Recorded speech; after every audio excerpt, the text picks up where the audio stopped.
Hi, welcome to this special video in our Fast Fact video series in support of the Movember movement for the month of November. Now, as most of you would know, the Movember movement was founded in 2003 by a couple of Australian chaps, really to bring awareness to men's health issues. So to find out more, please go to Movember.com, and if you can, please donate and support this very meaningful movement. So back to our video. This is the first of a series of 4 videos, so we decided to select cycling and men's health as our topic for this month of Movember. Now, cycling is a really good sport. It trains our cardiovascular system. It also builds up leg strength, which is really important for older men as we develop sarcopenia. Yeah, but unfortunately, there's several men's health issues that's actually been linked back to cycling. Now, a lot of science for this is a bit grey, but let's try to delve down to it.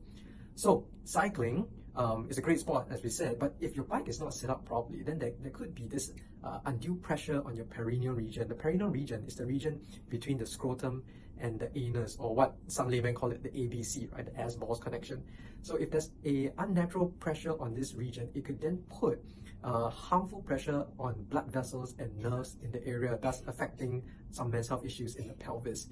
So in this video, we're going to talk about the blood vessels, and in the next video, we're going to focus on the nerves. So there are obviously several blood vessels that run in the perineum that can be compressed, and we're focusing mainly on the perineal arteries. Now, this shouldn't be mixed up with the iliac arteries, which also can be compressed in cyclists, but these arteries run deeper in the body, closer to the lower back, and can get kinked and get compressed as the muscles develop within the cyclist. Now, compression of the iliac arteries lead more to leg fatigue, so you have problems climbing hills. You'll find that the power in your legs is less. This is very different from what we're talking about in this video, which is compression of the perineal arteries, which are these small arteries that run in the perineum and really supply the pelvis and also the penis. So you can imagine that when these arteries are compressed, you're going to compromise blood flow into the penis and therefore can lead to erectile dysfunction issues. Also, you're going to compromise blood flow into the pelvic area in general and the prostate specifically. This will lead to what's known as oxidative stress, right? You have less oxygenation of the pelvis and the prostate. And the prostate and the pelvis respond with inflammation. And inflammation will lead to even more muscle spasms, which will then compromise the blood flow into the pelvis even more and then lead to even more oxidative stress.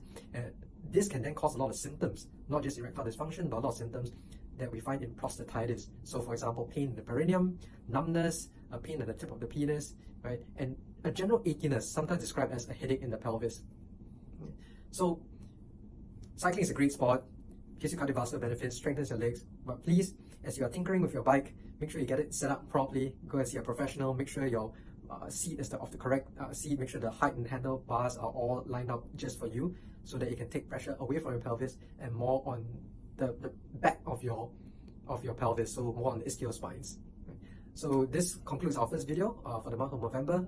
In the next video, we'll talk about how cycling can compress the nerves, especially the pudendal nerves in the pelvis. So until next time, this is Dr. Tan signing off.